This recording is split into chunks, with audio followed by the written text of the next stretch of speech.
Frères et sœurs, bienvenue à ce troisième dimanche de Pâques. Puisque nous célébrons toujours l'événement pascal, que la résurrection à la Pentecôte, bien sûr aussi toute notre vie, je me permets de me répéter en ce dimanche, voyant comment les apôtres, mus par l'Esprit Saint, parurent indéboulonnables comme des convaincus soldats devant le Conseil suprême. Ainsi ont-ils fait aussi l'expérience de la proximité de Dieu dans les épreuves, même si martyr s'en suivra. De son côté, Saint Jean nous révèle encore la divinité, la seigneurie du ressuscité et le rôle de Pierre de paître et de coordonner l'Église. Nous sommes une fois encore, frères et sœurs, dans l'homélie en trois images et je vous souhaite une très belle écoute. Un excursus de la résurrection. Le Nouveau Testament, en l'occurrence les évangiles, constitue une apologie, c'est-à-dire une défense de la foi pour encourager les croyants en face de la contradiction et du rejet de la résurrection. Devient alors l'idée ou la foi en la résurrection. Les recherches religieuses situent cette idée dans la spiritualité masdéenne d'origine iranienne qui gagnait lentement le courant pharisien, contrairement aux sadducéens. On se rappelle à bon droit le conflit d'opinion avec Jésus qui mit à dos pharisiens et sadducéens. L'idée de la résurrection comme vie après la mort était aussi présente simultanément dans toutes les civilisations anciennes d'une manière ou d'une autre. Ces aires culturelles ont été confrontées à l'énigme de la mort et de la vie humaine qui semblait ne pas finir. La question sous-jacente est donc où va l'homme après son séjour terrestre? Ou bien où reste-t-il? L'idée d'une vie après la mort devenait manifeste, ce qui expliquait les variétés de soins sépulturaux aux personnes décédées. Quel lien établir entre l'idée de fantôme, de la réincarnation et la métempsychose? J'aime à ce point m'appuyer sur cette approche du pape Benoît XVI sur la question quand il conclut que toutes ces idées relatives à la vie post-mortem après la mort veulent dire renaissance. Reconnaissons que le moment de la résurrection échappe toujours. Comment expliquer le fait que Jésus, homme mort cloué sur la croix, puis revenir à la vie? Soit c'est du mythe, c'est-à-dire un narratif pour communiquer une idée qui dépasse la réalité, puisque cela demeure invraisemblable, ou soit encore, ainsi fut originée ou incarnée l'intuition de l'idée de la résurrection, et le Christ pourrait être ou pourrait mourir comme un homme et revenir de la mort par son côté divin. Pourvu que ce ne soit pas un fantôme, tel que c'était ordinairement et communément pensé en de pareils cas en toute culture. Que dire des vestiges muets du tombeau? J'aime bien à ce point citer Georges Bernanos, qui s'est invité et bien illustré à ce parti d'imbroglio en affirmant: le Christ fut ressuscité et les journalistes n'ont pas été invités. Comment donc comprendre la résurrection? Dans une perspective juive ou sémitique, ce terme de résurrection n'a jamais été univoque. En partant de l'hébreu yakumon, venir, prévaloir, se relever ou ressusciter, il évoque plusieurs réalités socio-temporelles de l'histoire des peuples et des hommes au travers des conjonctures. Par exemple, depuis l'Antiquité, le verset 5 du psaume 1 a reçu différentes interprétations. Les traductions modernes proposent trois sens principaux: se relever ou ressusciter, être ou rester debout, prévaloir comme au cours d'un jugement. Si nous appliquons ces trois approches définitionnelles de la résurrection au peuple d'Israël, le concept fait allusion au peuple qui doit se relever de ses péchés, exact contraire à l'alliance, que ces exils ont retrouvé son autonomie et liberté, car ces phases malheureuses de son histoire évoquent l'image de mort, de mal ou de sommeil dont il doit s'éveiller, se relever ou se réveiller. En termes d'être ou de rester debout, il fait penser à un homme à la conscience calme, apaisée ou sauvée, capable de se tenir devant Dieu. En outre, en termes de se prévaloir, cela fait penser à un homme juste, récompensé de ses efforts et ayant reçu les mérites et la fidélité de Dieu. En étendant la philologie à la culture hellénistique, le concept de résurrection est emprunté au latin resurrectio, lequel est dérivé de surgere, jaillir. De ce verbe nous viennent entre autres le doublet sourdre et surgir, mais aussi le nom source. Cependant, en grec, Anastasis ton nécron, c'est se relever de la mort à partir de l'image, se mettre debout, soit après s'être couché, anistamai, soit après un sommeil, egéromai. Nous pourrons étayer, outre les évangiles de la résurrection, par les passages suivants pour entrevoir et percevoir la logique de la résurrection du Christ. Le psaume 15, verset 10. Tu ne peux m'abandonner à la mort, ni laisser ton ami voir la corruption. En lien avec cet autre passage, me voici, Seigneur, je viens faire ta volonté. Psaume 39, 40, Hébreux 10, verset 9. Et la lettre de Saint Paul aux Philippiens sur la kénose du Christ, Philippiens 2, 5 à 11. Toutes ces approches doivent être identifiées au mystère de la résurrection de Jésus, le Christ, comme un accomplissement du point de vue de la relecture du Nouveau Testament. Et Saint Pierre est chargé de tenir en lieu du Christ, pasteur. Primus inter pares, premier parmi les pères, ou le représentant des anciens.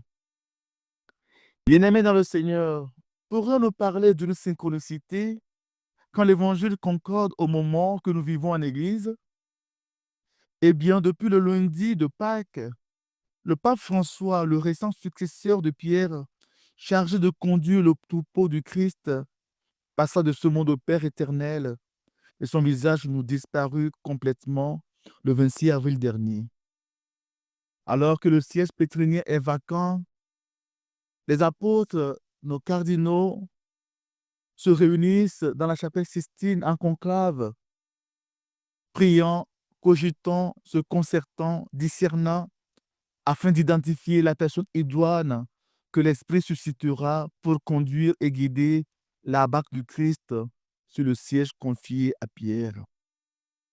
Cet évangile de Jean resitue la rencontre réhabilitante de Pierre par Jésus autour de son activité ordinaire de pêcheur après l'apparente déroute de la mort du Messie. Pour saint Luc, c'est à l'issue d'une pêche miraculeuse que le Christ l'appela à sa suite pour faire de lui un captureur d'hommes. À la veille de sa condamnation et mort, le Christ eut l'occasion d'adresser des paroles fortes en termes de testament à Pierre. Qui est Pierre? Et sur cette pierre, je bâtirai mon église, et la puissance de la mort ne l'emportera pas sur elle. Je te donnerai les clés du royaume des cieux. Ce que tu auras lié sur la terre sera lié dans les cieux, et tout ce que tu auras délié sur la terre sera délié dans les cieux. Simon, Simon, voici que Satan vous a réclamé pour vous passer au crible comme le blé.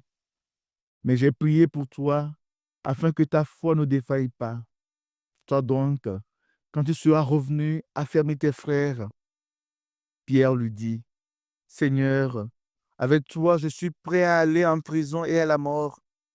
Jésus reprit, je te le déclare, Pierre, le coq ne chantera pas aujourd'hui avant que toi, par 3 fois, tu aies nié me connaître.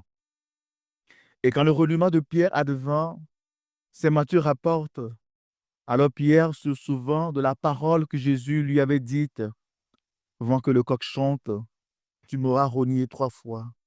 sortit et dehors pleura amèrement. L'évangile de ce jour nous montre comment Pierre revint.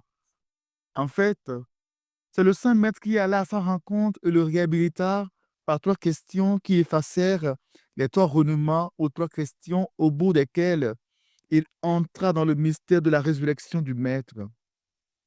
Ressuscité après le 3e jour, sans de l'intervention de Dieu dans la vie de ses fidèles pour un changement qualitatif et surprenant. Pierre comprit qu'il faut humblement imiter le Maître. Ce sera le martyr rouge. Simon, fils de Jean, m'aimes-tu vraiment plus que ceci? Il lui répond, oui Seigneur, toi tu le sais, je t'aime. Jésus lui dit, sois le berger de mes agneaux. Il dit encore à Pierre pour la 2e fois, Simon, fils de Jean, m'aimes-tu vraiment? Il lui répond, oui Seigneur, toi tu le sais, je t'aime. Jésus lui dit, sois le pasteur de mes brebis. Il lui dit pour la 3e fois, Simon, fils de Jean, m'aimes-tu? Pierre fut peiné parce que la 3e fois, Jésus lui demandait, m'aimes-tu? Il lui répond, Seigneur, toi tu sais tout. Tu sais bien que je t'aime. Jésus lui dit, sois le berger de mes brebis. Amen, amen, je te le dis. Quand tu étais jeune, tu mettais ta ceinture toi-même pour aller là où tu voulais.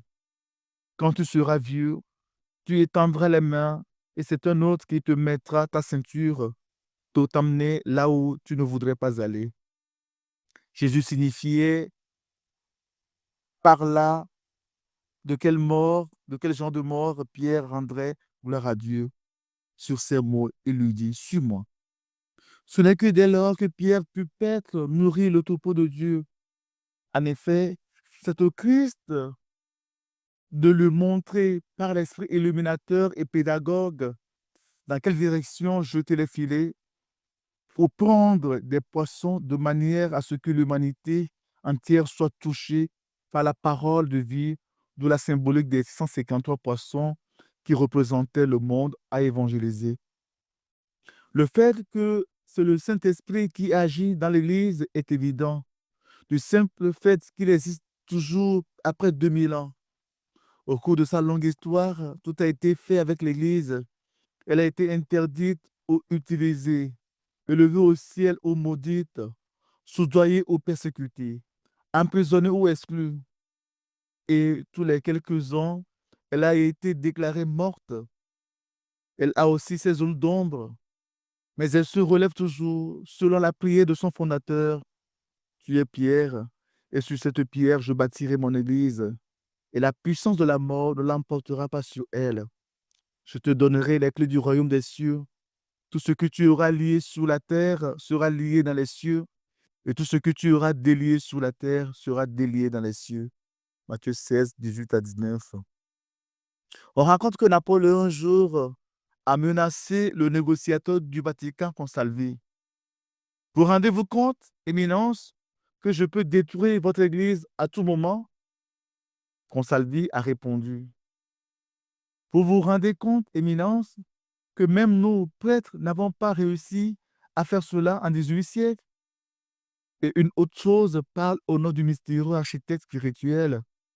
Ces 2000 ans d'existence et les nombreux saints de toute époque et de toute culture sont à eux seuls les preuves visibles de la présence du Saint-Esprit. Alors, que penser de l'Église? L'Église confiée à Pierre. L'Église, signe d'espérance pour l'humanité. L'Église n'est pas une ONG, mais elle est la maison de Dieu, maison commune pour y prier, y rencontrer Dieu, y recevoir la consolation par une lumière, une parole bonne, pouvant permettre une réorientation. Attention à trop de socialisme religieux, ce n'est pas sa vocation première. Elle n'a que mission d'annoncer la résurrection, le programme messianique collectif et spirituel du Christ. Isaïe 58, Luc 4, 16 à 21.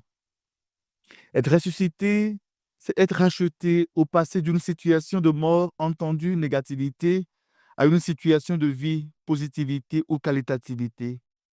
C'est rencontrer Dieu dans le tragique de sa situation actuelle et passer à une relation d'amour intime et personnelle avec Dieu, vie éternelle à entretenir toute la vie.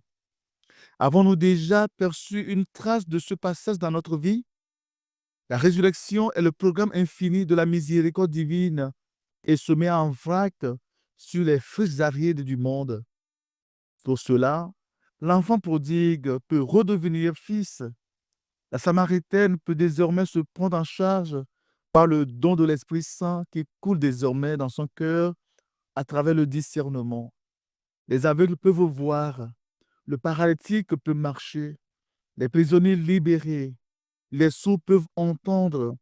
Une année de grâce, le jubilé de la miséricorde, de la rémission des péchés, de la sanctification est proclamé par l'Église, par les apôtres. Il y a des résurrections dans nos vies, des pleurs au rire, du désespoir à l'espérance, de la tristesse à la joie, de la maladie à la guérison, de la pauvreté au mieux-être, de la précarité à l'amélioration ou à l'abondance, du deuil à la danse, des habits funèbres en une parure de joie, du cœur plaintif au cœur en fête, du trouble à la pacification intérieure, ou l'égarement au retrouvement, puisque Dieu est lumière, il n'y a pas de ténèbres en lui. Qui vient à lui ne marchera pas dans les ténèbres, mais il aura la lumière de la vie. Frères et sœurs, que demeure le règne du Christ et que subsiste l'Église, sa gloire dans les siècles. Mais le Christ se demandait de son vivant, le Fils de l'homme, quand il reviendra, trouvera-t-il la foi sur la terre? Luc 18, verset 8. Que néanmoins, la Pâque devienne concrète, manifeste dans chacune de nos vies. Tous les hommes, selon le temps du Seigneur, passent du négatif au positif et qu'ils témoignent de la Pâque du Seigneur en proclamant ses merveilles. Amen.